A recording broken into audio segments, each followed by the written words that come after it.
Hoje nós vamos falar sobre o perdão. O perdão é algo muito importante, né, na nossa vida.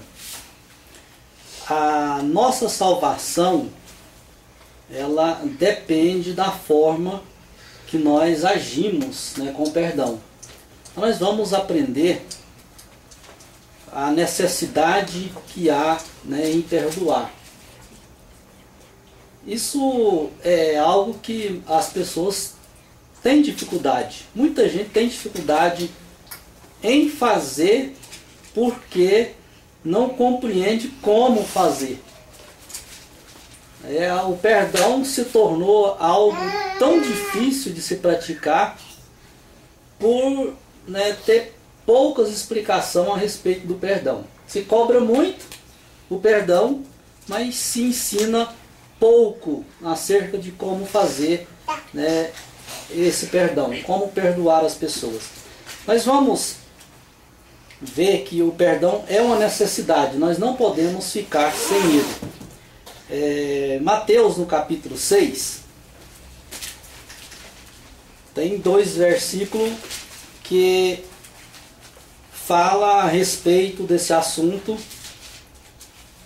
O nosso Salvador, ele colocou o perdão como, né, algo condicional à nossa vida. Nós temos que perdoar. A vida eterna, ela vai depender do ato de perdoar. Mateus 6, versículo 14 e o 15. Ele disse assim: porque se perdoardes aos homens as suas ofensas, também vosso Pai Celestial vos perdoará a vós. Se, porém, não perdoardes aos homens as suas ofensas, também vosso Pai vos não perdoará as vossas ofensas. O que é ofensa? Ofensa é algo que nos fere, é o que seja por palavras ou por ações. Né? As pessoas nos ferem, né? Que seja falando alguma coisa ou fazendo alguma coisa que venha ferir o nosso sentimento. Então, isso chama ofensa. Então nós vemos aqui uma condição que o nosso Salvador nos colocou aqui. Se, olha, o versículo começa já com um ato condicional. Se perdoardes aos homens as suas ofensas.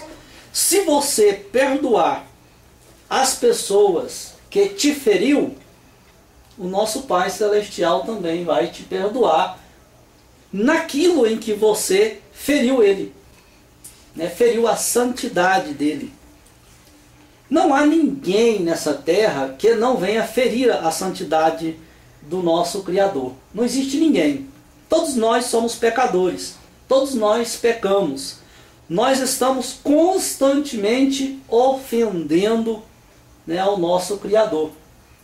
Mas ele colocou aqui uma condição para que nós venhamos ser perdoados. Alguém pode até dizer: ah, mas o sacrifício que foi feito lá na cruz é o suficiente para perdoar todos os nossos pecados. Sim, ele é suficiente para isso. Ele é o meio ao qual nossos pecados são perdoados. Mas para que isso possa surtir um efeito, ele colocou aqui uma condição. Se nós também fazermos isso para o nosso próximo. Caso nós venhamos perdoar o próximo, os nossos pecados também vão ser perdoados. Então isso aqui é uma condição. Ele colocou isso como condição. Ninguém vai ser perdoado, né, através do sacrifício que foi feito, se ele reter o perdão. Se ele recusar em perdoar as pessoas. Então, se nós queremos herdar a vida eterna, queremos ser perdoados, receber a remissão dos nossos pecados, nós temos que aprender a perdoar o nosso próximo. Ele deixou bem claro aí no versículo 15 que se nós não perdoarmos as pessoas, o nosso Pai também não vai nos perdoar. Perdoar é você isentar a pessoa daquela culpa. Então, veja só o tanto que isso é importante para que nós venhamos praticar no dia a dia. Vamos ver mais na palavra. Em Mateus ainda, lá no capítulo 18, versículo 23 até o versículo 35. É um texto longo. Eu não vou ler aqui o texto, mas eu vou falar o texto aqui resumido. Depois você lê com calma, presta bem atenção nesta parábola. A parábola é do credor incompassivo. Depois você medita nesse texto, porque é muito importante você meditar e observar a atitude do servo aqui nesta parábola. O nosso Salvador nos contou a parábola de um rei, aqui nesse texto. Um rei que começou a acertar contas com seus servos. E ele chamou um servo, que está aí no versículo 24, que devia 10.000 talentos para o rei. É muito dinheiro. É muita coisa. Aquele servo não tinha condições de pagar. Então o rei determinou que este servo vendesse a sua esposa, os seus filhos, vendesse a sua família e quitasse essa dívida. Mas ele implorou: Senhor, não faça isso comigo não. Me dê um tempo que eu vou te pagar, mas não me tira a minha família não. E ele implorou. Então o rei, compadecendo daquele servo, disse para ele: não, pode ir embora, a sua dívida está quitada, eu vou perdoar a sua dívida. E ele foi embora. Mas ele encontrou um outro companheiro dele, que trabalhava nesse mesmo reino, um conservo seu. Está lá no versículo 28, que devia 100 dinheiro. Era uma quantia bem menor do que a desse servo, mas devia para ele. E ele cobrou, e ele não tinha condições de pagar. Então aqui na parábola diz que ele começou a sufocar o seu companheiro e exigiu o pagamento. E ele então colocou esse companheiro na prisão. E começou a sufocar ele. Ele esqueceu do perdão que ele havia recebido. Então alguém viu essa atitude e foi lá e informou para o rei. E o rei ficou indignado, mandou chamar esse servo. E disse para ele: olha, eu não te perdoei a sua dívida. Você não devia ter feito o mesmo com o seu companheiro. Por que você não perdoou ele da forma que eu te perdoei? Agora você vai ter que me pagar. Agora você vai pagar até o último centavo. Agora você vai para a prisão, até quitar tudo que você me deve. Olha só o versículo 35, o que fala aí. Eu estou só resumindo a parábola, mas você pode ler com calma. Mas o resumo, a moral do assunto aqui é: assim vos fará também meu Pai Celestial, se de todo o coração não perdoardes cada um a seu irmão as suas ofensas. Olha só, da mesma forma, ele fez uma parábola comparando com o que o nosso Criador vai fazer no dia do juízo. Ele perdoou nossos pecados, ele enviou o seu Filho, quitou a nossa dívida que nós tínhamos com ele. Agora ele quer ver nós praticando essa mesma atitude com o nosso próximo. Se eu me recusar a fazer isso, a perdoar as pessoas, no dia do juízo final, ele vai dizer a mesma coisa que o rei disse.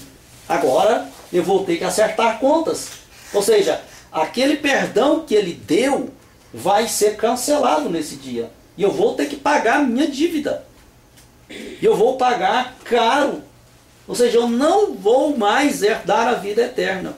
Veja só que o perdão é condicional. Se nós prestarmos um pouquinho mais de atenção, nós vamos perceber que esse assunto é muito sério. É um assunto que nós devemos pensar todos os dias. Você vai ser perdoado de acordo com que você perdoa, né, o seu próximo. Agora, o maior problema nisso tudo é que muitas pessoas não sabem como perdoar. Como eu não sabia. Eu vivia em tormento acerca deste assunto, porque eu sabia que eu tinha que perdoar as pessoas, mas eu não sabia como fazer isso. O importante nós entendermos que o perdão, ele não vem do nosso sentimento. Por que as pessoas, a maioria, não perdoa? Porque ele não está sentindo de perdoar. Ele não está sentindo no seu coração. Ele pensa que se ele não perdoar, ou se ele perdoar a pessoa com o coração magoado, esse perdão não está valendo. Muitas pessoas pensam isso. E eu pensava isso também. Mas o perdão, ele não vem do nosso sentimento. Que o nosso sentimento diz vingança. Nosso sentimento diz, não vou perdoar. Ele não devia ter feito isso. Então nós não podemos olhar para o sentimento. Perdoar é uma decisão que nós tomamos. Mesmo magoado, mesmo sentido. Observe bem que a palavra ofensa, ela significa ferimento. É ferir. Suponhamos que você está andando descalço e pisa num espinho e ele entra profundo no seu pé. É um ferimento terrível, não é? Vai atrapalhar a sua caminhada. Vai atrapalhar você a andar normalmente. E vai estar doendo. Mas se você retira o espinho do seu pé, a dor vai desaparecer? Não vai. O espinho pode até ter saído do pé, mas a dor vai continuar. A ferida vai continuar aberta. Mas o espinho saiu. O que vai fazer cicatrizar e sarar vai ser a retirada do espinho. Mas isso não ausenta a dor. Talvez vai doer muito mais do que a entrada do espinho. Porque quando o espinho entrou, você não estava esperando, foi de uma vez. Mas a retirada, você sabe que ele vai sair e a dor vai ser maior. Perdão é dessa forma. Quando você toma uma decisão, fala, não, vou perdoar aquela pessoa. Mas seu coração vai estar ferido ainda. Você ainda vai estar sentindo a dor daquilo ainda. Mas o espinho saiu. Perdão é desta forma. O tempo vai se encarregar de cicatrizar, de aliviar e tudo voltar ao normal. Então, quando você se sentir ferido por alguém, tome uma decisão. Você já sabe, o perdão, ele não vai vir do seu sentimento, mas vai vir de uma decisão que você vai tomar em perdoar esta pessoa. Você fazendo isso, mesmo ferido, mesmo magoado, mesmo com o coração doendo, pode ter certeza que esse perdão está valendo, porque você decidiu isso. Você decidiu absolver esta pessoa. Você decidiu isentar a pessoa da culpa. Fazendo isso, você vai estar com toda certeza plantando hoje para colher no dia do juízo final. Quando você for acertar contas com o Criador, Ele vai dizer, você perdoou o seu próximo, mesmo com o coração ferido, mesmo magoado, mas você tomou a decisão de não culpar mais aquela pessoa. Agora também você está sendo isentado das suas culpas. É desta forma que vai acontecer. Agora não retenha o perdão. Aqui, se você voltar a um texto antes, no mesmo capítulo,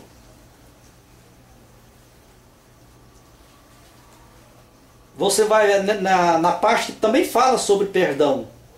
O texto começa lá no versículo 15. Você vai ver aqui que ele diz lá no versículo 18. Olha o que diz o versículo 18. Esse texto fala acerca do perdão também. Depois vocês leiam. Em verdade eu vos digo que tudo que ligardes na terra será ligado no céu, e tudo que desligardes na terra será desligado no céu. Aqui ele está falando acerca do perdão. Se você ligar aqui, não é fazer contato, não é isso. Ligar aqui é amarrar. Se você, acerca do perdão, amarrar ele aqui, ele será amarrado lá no céu. Se você desamarrar ele aqui, ele será desamarrado lá no céu. Lê o texto todo que você vai ver que é isso. Ele está falando acerca de perdoar o nosso irmão. Então, se você retém o perdão aqui, ele será retido lá no céu. Mas se você não reter ele aqui, se você liberar o perdão para todas as pessoas que ferir você durante a sua vida, também lá no céu, o perdão para você será liberado, será desamarrado. Então, olha o quanto isso é importante. Muitas pessoas poderão perder a vida eterna, né, de acordo aqui com o capítulo 18, versículo 23 a seguir. Segundo esse texto, muitas pessoas que receberam o perdão de Deus, o perdão dos seus pecados, depois, quando chegar no dia do juízo, esse perdão será retido lá, será cancelado naquele dia, e vai perder a vida eterna. Então, o castigo é tremendo. O castigo será muito grande para aquele que tem o costume de reter perdão para as pessoas. Então, vamos cultivar o perdão. Vamos aprender, né, a semear esse perdão. Ele pode parecer difícil as primeiras vezes, né? Para mim foi muito difícil as primeiras vezes. Mas, com o passar do tempo, você vai perceber que é muito fácil fazer isso. Andar no Espírito é exatamente isso. É não deixar o sentimento da carne te dominar, né? Como que alguém vai te atingir se você estiver no Espírito? Por exemplo, você já acostumou tanto a perdoar as pessoas, que quando uma pessoa te fere, você já nem vai sentir mais. Porque você já aprendeu a andar no Espírito, né? Você não está andando na carne. Andar no Espírito é isso. É não ser atingido pelo erro. Vamos fazer isso. Vamos cultivar o perdão para que nós possamos recebê-lo naquele dia. Então não se iluda, viu? Não se iluda que você foi perdoado. Você foi perdoado. No presente momento você está perdoado dos seus pecados. Mas naquele dia, no dia do juízo final, ele só vai valer se você aprendeu a perdoar o seu próximo. Isso é o que está escrito, isso é o que o nosso Salvador nos ensinou, né? Isso não é uma doutrina que o homem, né, por exemplo, está ensinando, mas é uma doutrina que o nosso Salvador nos ensinou. Cultivar o perdão para receber perdão. Amém? Espero, né, que vocês tenham entendido direitinho este assunto, porque ele é muito sério. Pense nisso todos os dias. Amém?